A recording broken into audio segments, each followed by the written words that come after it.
What's up, everybody? This is Javen with Adam, just a two-man duo today. Nobody else out here anymore. It's just been Adam all day by himself. Just me plucking away. No, K-Dog and Clayton just headed out. So, is anybody else here earlier? Nope, just us three. We're on like the west side of Madison. What do we got going on here today, Adam?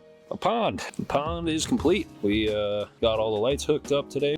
We had to finish our waterfall over here, our spill rock, and then just finish stoning it in and then spreading mulch, planting the little plant, or the 3 plants that we have back here, getting the aquatic plants in, and just doing all the little touch-up work. 2 days ago when I was here, you guys hadn't put in the walkway rock here. This was like kind of a skeleton still, hadn't been filled out yet. The outcroppings and the plantings around this look really nice and kind of blended in with all this lush greenery over here. It all came together really nicely, I think. Got the stone cut out Tuesday, and it's been a little difficult with the little room that we have here, but we got it cut out and dug out, so that way right away on Wednesday we got this rock in nice leveled out, and we had most of it, almost all the stone all the way about halfway through the stream up here. And then we tried to make our spill rock work with the rocks we brought yesterday. Nothing was fitting quite right, so we decided to just think about it, find a different rock at the shop, pluck her in there. Oh, it looks pretty good. Yeah, it looks really nice. I like the red rock, how you kept that in there.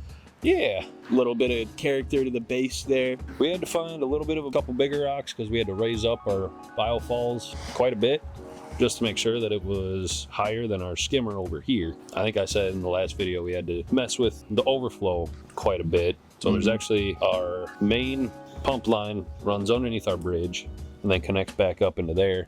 And then our overflow runs underneath that. It actually comes out right by that boulder right behind you. So that way all the water that overflows in here will actually go out and away. Otherwise it'd sit basically right where you're at. Our pond would not be a pond, just a pool of water. Strategically placed. Seems like a good place with the shape of the yard. Yeah, no, today was the first day this week that we got rain, so we've been pretty lucky in that aspect, but no, it all worked out. It was a little tricky because the mini would only reach about halfway through here, so once we got all of our boulders in that we could with that, we actually had our whacker machine here, a mini loader with extended forks, and that's how we set all these big boulders over in here. I'm kind of blocking that, aren't I? Yep, there we go.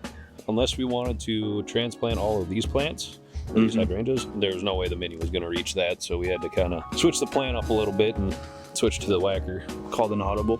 Yeah, called an audible. Pond looks a little murky right now. I did get it pumped out this morning, and now we're just waiting for it to refill up, so that's all like the sediment that's still on the bottom getting kicked up.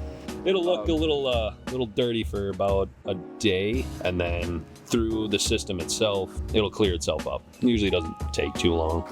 No water running on this side yet, just because we got to fill it. Yeah, I mean, I could just fill up the skimmer and you'd see it eventually.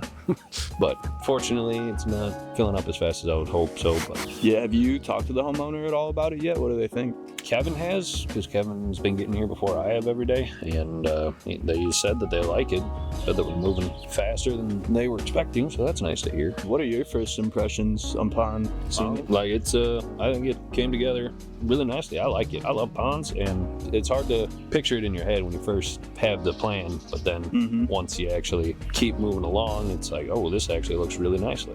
Things come together, and you're like, oh, it's not that hard. It's always really cool seeing everything just slowly come to life. We got lily pads. Yeah, we have we put in a little lily pad pockets when we were digging this first shelf out. We stopped at about here, and we dug that down an extra 5 to 6 inches, just enough to have those lily pads sit in there, and that way they won't overtake the pond. I'm sure the fish will love those when they get in here. When the lily pads do grow and spread out, provides nice cover for them and whatnot. The shelf below that's a foot below, and then the lower shelf is 2 feet down, so the fish still have that cover. Finishing up here by myself. Kevin had a doctor's appointment. Clayton ran to grab lunch, I guess. Basically, just waiting for it to fill back up so I can run it through, and then if it still needs some water yet, I'll leave the hose on a trickle and I'll be on my way, so that way by the time homeowners get home, it'll be nice and full for them. As always, thanks for watching. Please make sure to like, comment, and subscribe. This has been Javen and Adam with Proscapes.